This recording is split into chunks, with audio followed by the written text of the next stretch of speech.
जय श्री कृष्णा। राधे राधे भक्तजनों, आज आप सभी श्रवण करेंगे आषाढ़ कृष्णा पक्ष की श्री गणेश चतुर्थी व्रत कथा। गणेश भगवान की जय, गणेश भगवान की जय, गणपति पप्पा की जय। भविष्य पुराण में ऐसा कहा गया है कि जब जब मनुष्य को बड़ा भारी संकट प्राप्ति हो, संकटों और मुसीबतों से घेरा महसूस करे, यह निकट भविष्य में किसी अनिष्ट की आशंका हो तो उस समय संकष्टी चतुर्थी का व्रत करना चाहिए। इससे इस लोक और परलोक दोनों में सुख मिलता है। व्रती के सब कष्ट दूर हो जाते हैं। धर्म, अर्थ, काम और मोक्ष की प्राप्ति होती है। मनुष्य मनोवांछित फल पाकर अंत में गणपति को पा जाता है। यहाँ तक कि इस व्रत के करने से विद्यार्थियों को विद्या, धनार्थी को धन, पुत्रार्थी को पुत्र और रोगी को अरोग की प्राप्ति होती है। महाराज युधिष्ठिर ने इस व्रत के प्रभाव से युद्ध में दुश्मनों को मारकर अपना राज्य पा लिया था। जब रावण को बलि ने बांध लिया था, तब उसने इसी व्रत को करके भगवान गणेश जी की कृपा से अपना राज्य फिर पा लिया था। इसी व्रत के प्रभाव से हनुमान ने सीता का पता लगाया था। त्रिपुर को मारने के लिए शिव जी ने इस व्रत को किया था। दमयंती ने इसी व्रत को करके अपने पति राजा नल का पता पाया था। तीनों लोगों की विभूति चाहने वाले इंद्र ने इसी व्रत को अपनाया था। पार्वती ने शिव जी को पति रूप में इसी व्रत के प्रभाव से पूजन विधि यूं तो संकष्टी श्री गणेश चतुर्थी व्रत प्रत्येक मास के कृष्णा पक्ष की चतुर्थी को किया जाता है, लेकिन इस दिन स्नादि नृत्य कर्मों से निवृत्त होकर स्वच्छ वस्तु धारण करके दाहिने हाथ में पुष्प, अक्षत, गंध और जल लेकर संकल्प करे कि अमुक मास, अमुक पक्ष और अमुक तिथि में विद्या, धन, पुत्र, पौत्र प्राप्ति, समस्त रोगों से मुक्ति और समस्त कष्टों से छुटकारे के लिए श्री गणेश जी की प्रसन्नता के लिए मैं संकट चतुर्थी का व्रत करता हूँ। इस संकल्प के बाद दिन भर मौन अथवा उपवास रहकर व्रती रहे।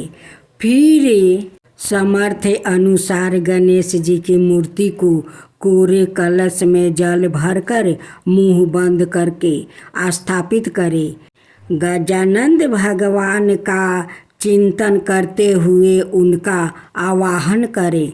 फिर गणेश जी का धूप, दीप, गंध, पुष्प, अक्षत, रोली आदि से षोडशोपचार पूजन संध्या काल में करे।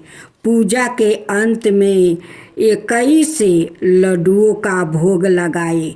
इसमें से 5 गणपति के सम्मुख भेंट करे। शेष ब्राह्मणों और भक्तों में बांट दे। साथ में दक्षिणा भी दे दे और बोले, रात में चंद्रोदय होने पर यथाविधि चंद्रमा का पूजन करे। क्षीर सागर आदि मंत्रों से अर्घ्य दान करे। तत्पश्चात गणपति को अर्घ्य देते हुए नमस्कार करे और कहे कि हे देव, सब संकटों का हरण करो और मेरे अर्घ्य दान को स्वीकार करे। अब आप फूल और दक्षिणा समेत 5 मोदकों को मेरी आप चित्तों दूर करने के लिए स्वीकार करें। वस्तु से ढाका पूजित कलश, दक्षिणा और गणेश जी की प्रतिमा आचार्य को समर्पित कर दे, फिर भोजन ग्रहण करे। उल्लेखनीय है कि आषाढ़ मास की शुक्ला चतुर्थी को चंद्र दर्शन निषिद्ध किया गया है, क्योंकि लोगों को विश्वास है कि ऐसे चौथ के चांद देखने से झूठा कलंक लगता है। इस व्रत के उद्यापन करने का भी विधान है।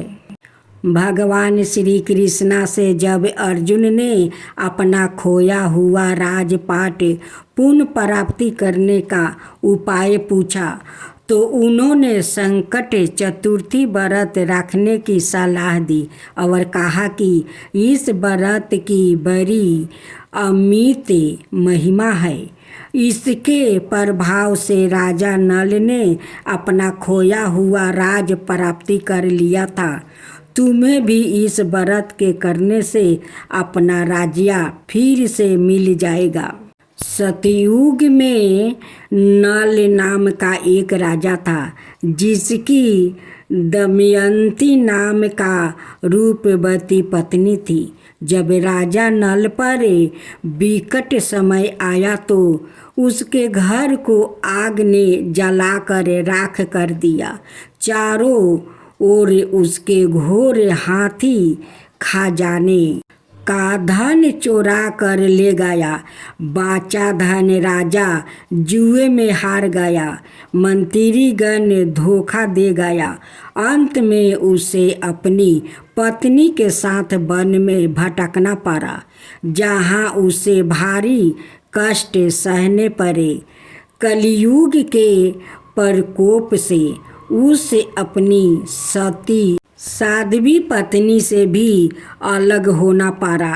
एक समय ऐसा भी आया कि उसे पेट की आग बुझाने के लिए अलग अलग जगह नौकरी भी करनी पड़ी। अनेक बीमारियों से गिरहस्त होकर अन्न कन पराकरण वो अपने दिन गुजारने लगा। एक दिन दमयंती सरभंग ऋषि की कुटिया में पहुंचकर प्रणाम करके अपना दुखड़ा सुनाने लगी। हे मुनि श्रेष्ठ, मैं समय के कुचकर के कारण अपने पति और पुत्र से अलग हो गई हूँ। मेरे पति का छीना हुआ राज्य, पति और पुत्र की प्राप्ति फिर से कैसे हो, उसका उपाय बताने की कृपा करे। महामुनि सरभंग ने कहा, हे दमयंती, मैं तुम्हें एक ऐसा व्रत बतलाता हूँ जिसके करने से समस्त संकट दूर होकर मनोकामनाएं पूर्ण होती है। संकट चतुर्थी के नाम से जाना जाने वाला इस व्रत को आषाढ़ मास की कृष्णा चतुर्थी को जो कोई भी विधि पूर्वक गणेश जी का पूजन करता है, उसकी समस्त मनोकामनाएं पूर्ण हो जाती है। इस व्रत के करने से तुम्हें निश्चित रूप से अपने इच्छित मनोरथ प्राप्ति होगा। रानी दमयंती ने आषाढ़ मास की कृष्णा चतुर्थी से इस व्रत को आरंभ करके लगातार 7 माह तक गणेश पूजन किया तो उसे अपना पति, पुत्र और खोया हुआ राज्य फिर से प्राप्ति हो गया। तभी से इस व्रत की परंपरा चली आ रही है। अब श्रवण करेंगे चौथ माता की कथा। एक गांव में एक ब्राह्मण और ब्राह्मणी थी। उनकी एक ही पुत्री थी। अपना पुत्री के नाम सावित्री राखी थी। ब्राह्मण और ब्राह्मणी का वयस होते जा रहा था। एक दिन ब्राह्मणी कहती है कि देखिए, जाइए सावित्री के लिए अच्छा वर और घर ढूंढिए, हम लोग अपना पुत्री के धाम धूम से शादी कर देंगे। ब्राह्मण देव जाते हैं, अच्छा घर बर ढूंढ कर आते हैं और कहते हैं कि हमारा सावित्री के लिए बहुत अच्छा घर और बर मिल गया है। ब्राह्मण और ब्राह्मणी खुशी से धूमधाम से अपना पुत्री को शादी कर देते हैं। पुत्री अपना ससुराल चली जाती है। लेकिन भाग्य का लिखा कोई नहीं मिटा सकता है।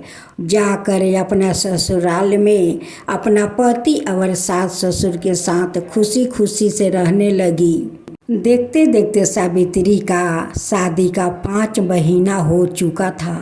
एक दिन अचानक महामारी का बीमारी आ जाता है और उसी महामारी में उनकी पति का मृत्यु हो जाता है।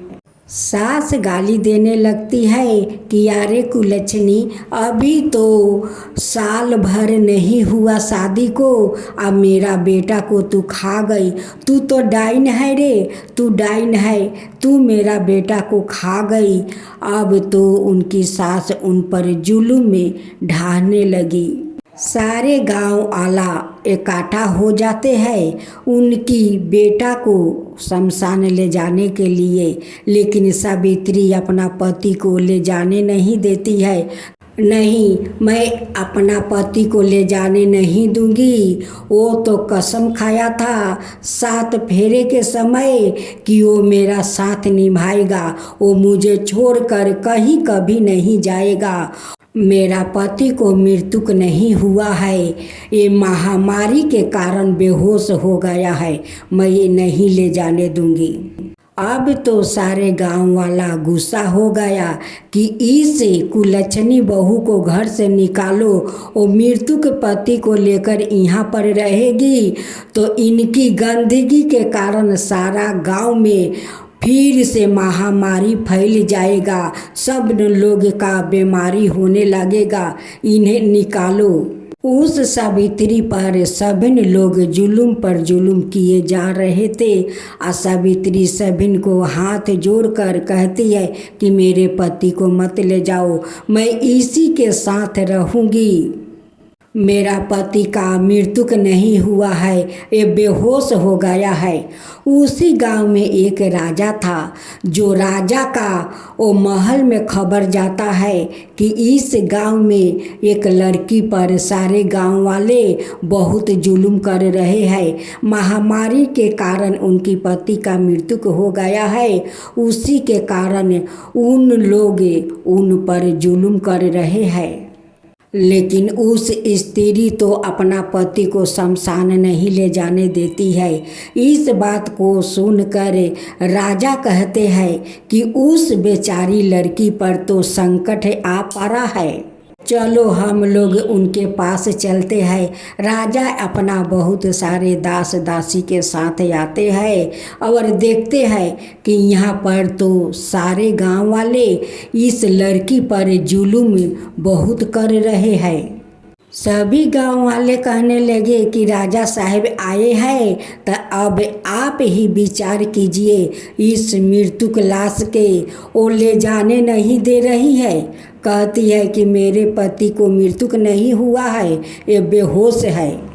राजा कहते हैं कि देखो, जब उसकी विश्वास है कि उसका पति का मृत्यु नहीं हुआ है, वो बेहोश है, तो उनकी बात को आप लोग क्यों नहीं समझते।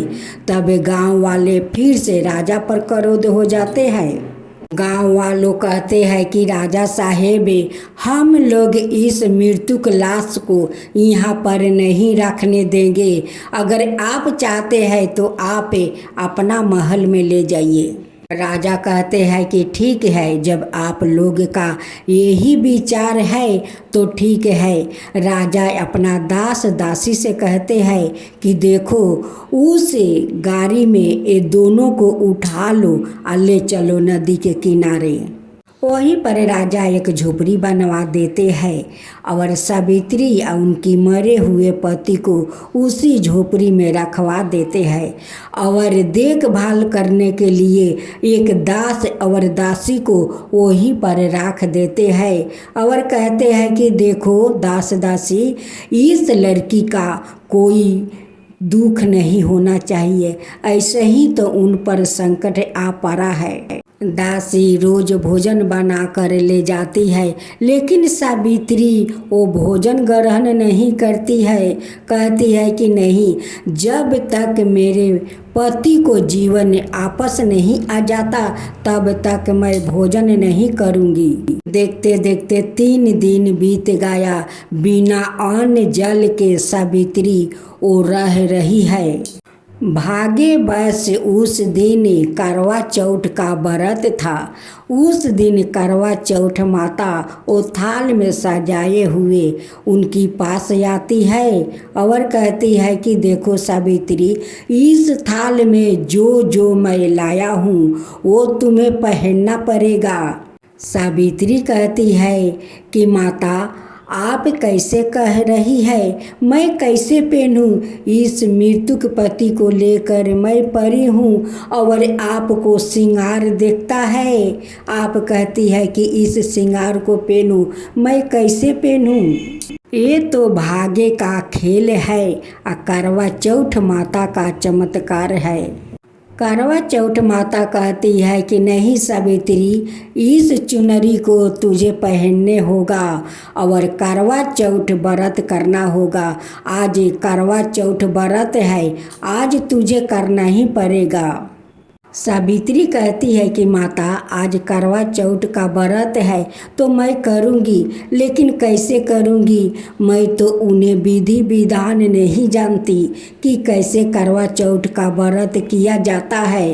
वो कहती है कि मेरे साथ कर, मैं जैसे जैसे करती हूँ वैसे वैसे तू भी कर। करवा चौथ माता जैसे जैसे उस सावित्री को दिखाती है वैसे वैसे सावित्री करती है। करवा चौथ माता कहती है कि सावित्री देख, चांद निकल आया है, चल चल वहाँ पर तू अपना पति को सुला दे वहीं पर। करवा चौथ माता कथा कहती है। सावित्री बहुत ध्यान से सुनती है और जैसे जैसे कहती है वैसे वैसे वो करती है। जब करवा चौथ माता का कथा समाप्त हो गया तो कहती है कि इस चालन में चंद्रमा को चेहरा देखे। वो जैसे चंद्रमा को चेहरा वो देखने वो चालन उठाती है, वैसे उनकी पति सामने जाकर वो खड़ा हो जाते हैं। मृतक पति में जान आ गया और वो जाकर चालन के सामने खड़ा हो गया।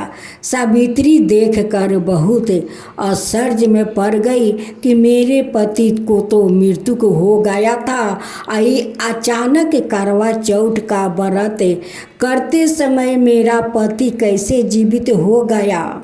सावित्री के पति अपना हाथ से मिष्टन खिलाते हैं, हाथ से पानी पिलाते हैं। सावित्री का खुशी का ठिकाना नहीं रहा। तब करवा चौथ माता कहती है कि देख बेटी, करवा चौथ का व्रत में जो शक्ति है वो कौनो व्रत में शक्ति नहीं है। जो इस व्रत में सारे मनोकामनाएं पूर्ण होती है वो कोई व्रत में नहीं होती है बेटी। इस करवा चौथ का व्रत अपना पति के लंबी उम्र के लिए सारे स्त्रियां करती है। तब सावित्री हाथ जोड़कर कहती है कि माता, आप कौन है? आप अचानक मेरे झोपड़ी में आई और मुझसे ये सारे वो पूजा पाठ करवाई, श्रृंगार करवाई। आप कौन हो माता, कौन हो?